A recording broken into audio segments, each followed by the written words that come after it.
салом бинандаҳои азиз, нашри навбатии барномаи нигоҳ аз телевизиони Тоҷикистон манзури шумо мегардад.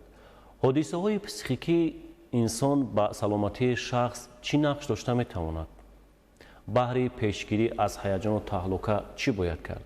ба ҳамаи ин ва дигар суолҳо омӯзгори кафедраи психологияи донишгоҳи давлатии омӯзгории Тоҷикистон ба номи устод Садриддин Айни, номзади илмҳои педагогӣ Саидов Низомуддин посух мегӯяд. хеле хуш омадед ба студияи марказии телевизиони Тоҷикистон ва ташаккур мекунем ки даъвати моро пазируфтед. дар оғози суҳбат барои бинандаҳои телевизиони Тоҷикистон, барои ҳар нафаре ки айни ҳол моро тамошо дорад, мегуфтед ки ҳодисаҳои психикии инсон ба саломатии шахс чӣ таъсире мерасонад аз нигоҳи илмии равоншиносӣ? сараввал бояд қайд намуд ки дар психикаи одам се ҳодисаҳои психикӣ мавҷуданд. ин ҳам бошад процессҳои психикӣ, ҳолатҳои психикӣ ва хусусиятҳои фардии шахс, ки ҳамаи ин ҳодисаҳои психикӣ бо ҳам алоқамандии зич дошта идоракунандаи фаъолияти инсон мебошад. инсон ҳангоми фаъолияти худ дар асоси фаъолияти ботинӣ, фаъолияти зоҳирии худро идора менамояд. процесс, ҳолат ва майлу хоҳиш ҳамаи ин дар асоси таъссуротҳои олами иҳота карда сурат мегирад. вобаста ба ин Саъдӣ бузургвор қайд намудааст ки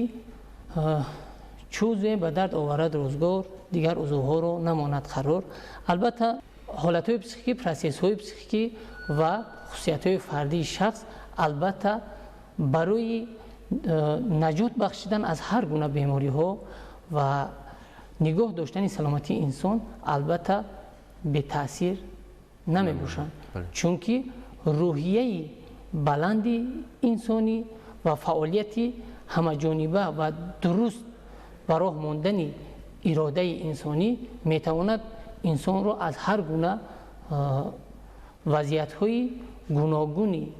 ба амал омада барорад. аксар табибони сироятшинос ва равоншиносон бар ин назаранд ки дар баъзан маврид ҳодисаҳои психикӣ ки ба равони инсон таъсири бениҳоят бад мегузорад, метавонад инсонро гирифтори ҳар гуна бемориҳо созад. дар айни ҳол ки бештари мардум дар ҳолати тарсу ҳаяҷон аз сироят шудан аз бемории COVID-19 ё худ коронавирусро дар худ эҳсос менамоянд, ин тарсу ҳаяҷонро бояд ҳар як фард аз худ дур кунад, зеро тарсу ҳаяҷон ва ҳолатҳои стрессӣ метавонад инсонро ба ҳар гуна бемориҳо гирифтор созад. бинандаҳои азиз, акнун шумо имкон доред вобаста ба ҳолати равонии хеш суолу дархост ва пешниҳоди хешро тариқи рақамҳои телефон ва почтаи электроние ки ин лаҳза рӯи каналҳои телевизионҳои шумо намудааст ба гурӯҳи эҷодии барномаи нигоҳ бифиристед ва мо гурӯҳи эҷодии барномаи нигоҳ суолу дархост ва пешниҳоди шуморо ба равоншиносони барнома пешниҳод менамоем ва шумо дар нашрҳои минбаъдаи барномаи нигоҳ вобаста ба суолу дархост ва пешниҳоди хеш ҳатман посух мегиред. аз нашрҳои гузаштаи барномаи нигоҳ ба гурӯҳи эҷодии барнома суолу дархост бениҳоят зиёд омаданд ва аксар нафароне ки аз бемории COVID-19 шифо ёфтаанд суолу дархости бениҳоят зиёд ба гурӯҳи эҷодии барнома пешниҳод карданд ва онҳоро як ҳисси тарсу ҳаяҷон ва роҳафтодагӣ бештар озор медиҳад. дар ин ҷо назари шуморо ҳамчун равоншинос роҷеъ ба он мехостем фаҳмида бошем ки барои пешгирӣ аз тарсу ҳаяҷон ва таҳлука ҳар як фард дар мадди аввал бояд чӣ корҳоро ба анҷом расонад? инсон ҳангоми дар ҳаёт фаъолият намудан албатта ин қонуни табиат аст ва қонуни инсоният аст ки ба ҳама таъссуротҳои атроф ворид мегардад ва олами иҳота карда ки тавре ба мо маълум аст, мо дар ду олам, яъне олами ҳастӣ ва олами рӯҳию равонӣ қарор дорем ва дар ин ҷо ҳар он таъссуротҳое ки олами иҳота карда ва таъссуротҳои ҷомеа ки ба вориди психикаи инсон мегардад, албатта ҳар яки моро бе таҳлука ё ин ки бетарс гузошта наметавонад, чунки ин ҳолати психикӣ аст. мо аз ин дур шуда наметавонем, вале мо метавонем ки пешгириҳо нисбат ба ин масъалаҳо карда бошем, чунки дар ин ҷо сифатҳои ирода яке аз хусусиятҳои асосии нигоҳдорӣ аз ҳар гуна واهمه و تهلکه و این چنین ترس براه مانده می شود. دیگر از این دایر به پیشگیری تهلکه یا این که ترس می توانیم صفت‌های اراده انسانی رو با اون خاطر براه ماند که اداره کننده اساسی همه گونه حالت‌های پسیخیکی این خودی همون اراده قوی انسان شده میتواند. همچنین خوب میشد که وابسته به دور کردن ترس ما میتوانیم خیرت خود را درست برامونیم، یعنی تفکر خود را درست برامونیم، چون که رعایت نمودن همه گونه قاعده های گیگینی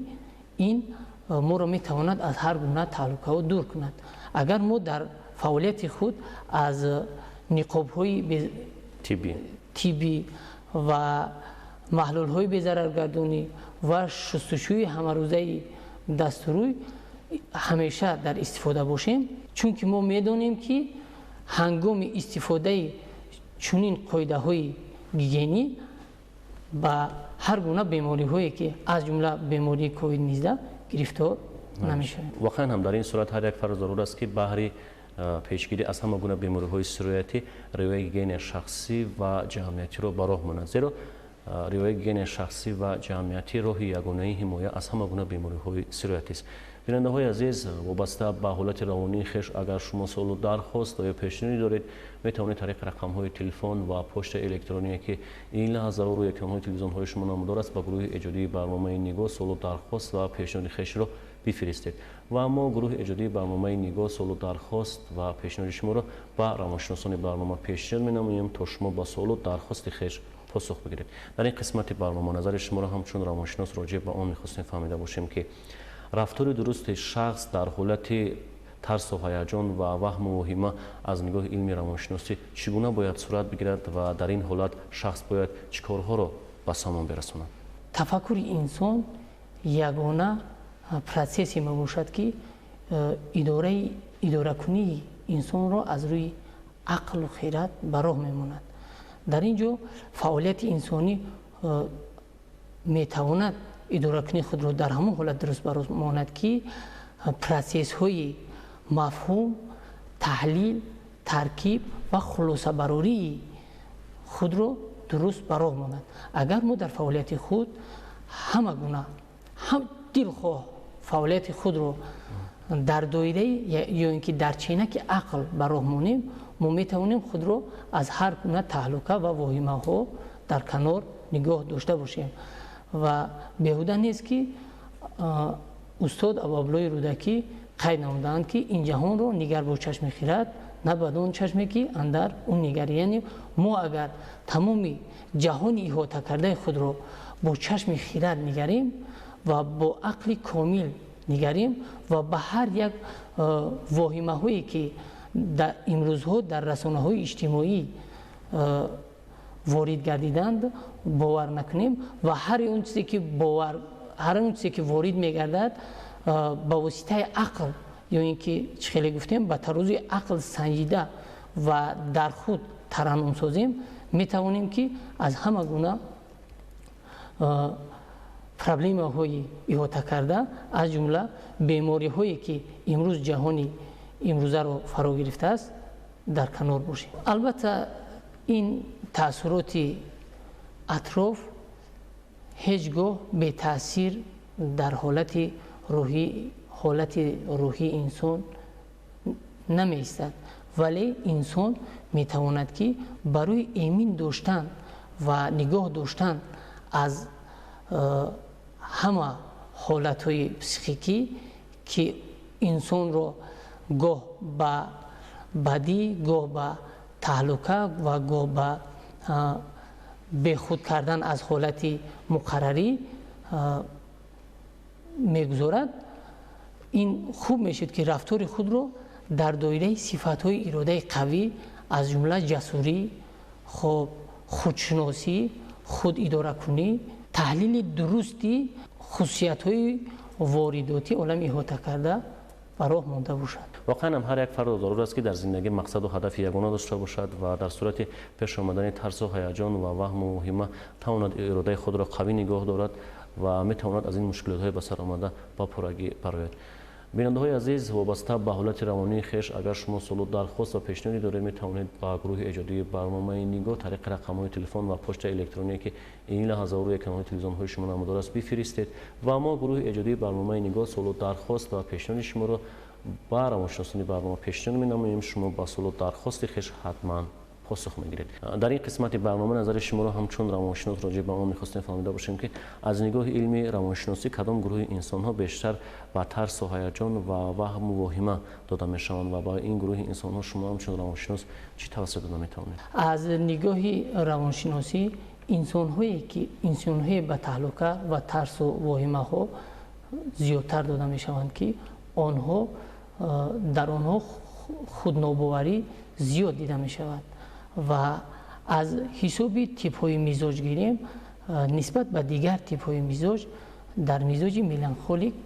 این خصوصیت یعنی ترس، وهمه و تهلکه زیاد دیده می شود و برآمدن از این حالت در آن ظاهر می گردد که در علم پسیکولوژی راه‌های برطرف کنی یا اینکه برآمدن از حالت‌های تیپ‌های مزاج آورده شده است که در این تغییر نمایی تیپ مزاج یا اینکه دیگر از اینکه قبول دیگر خصوصیت‌های مزاج یعنی انتخاب ایدئال در فعالیت خود می باشد که انسانیت خودباوری رو در خود روز تا روز براه مانده و در حالتهای خود اداره کنی شخصیت میتواند از هر گونه حالتهای ترس و وهم و وهمه برآمده باشد. این گروه انسان ها میتوانند با خصوصیت های یا اینکه با صحبت های روانشناسان خود را از هر گونه از حالت گرفتار شده خود به بیرون برانند. برای در زندگی خود باور بودن و قوی اراده بودن و مقصد معین خویش رو داشتن و از ترس و هیجان و تعلق دور شدن هر یک فرد در مورد اول باید چیکارها رو به سامان برسونه؟ در این مورد بسیار عمل‌های زیادی پسیکیکی است. از جمله یکی از آنها میتواند خود اداره کنی در فعالیت انسان اداره کننده فعالیت ظاهری انسان است و او با واسطه خود اداره کنی میتواند که زینه به زینه از همین حالت ها برآید و همچنین در خود میتواند ایدئال معین داشته باشد و هنگام انتخاب ایدئال معین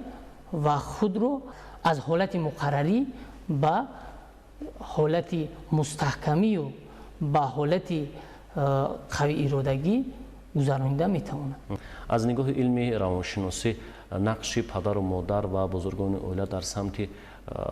نسل نورس و کودکان رو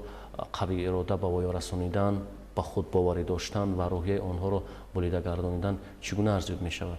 هم در علم روانشناسی و هم در علم پداگوژیک میبینیم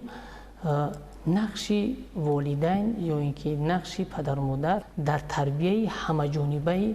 فرزند این کلان است و این چنین تربیت پدر و مادر میتواند فرزند را به همه خصوصیت‌های مثبت و یا منفی برده رساند. در این سمت میباید که پدر و مادران نسبت به تربیت فرزند پهلوهای یعنی نظارت همه روزه رو راه مانند و سراول خود نمونه عبرت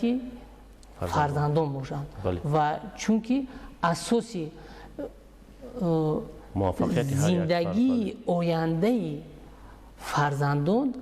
در زندگی عائله تجسم می‌گردد. هر یکی ما اگر نظر افکنیم тамоми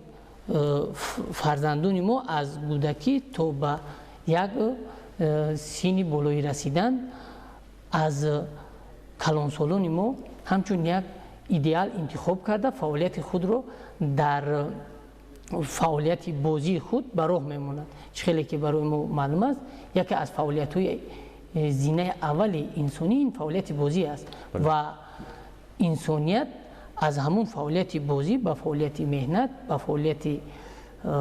фаъолияти таълим, ба фаъолияти меҳнат зина ба зина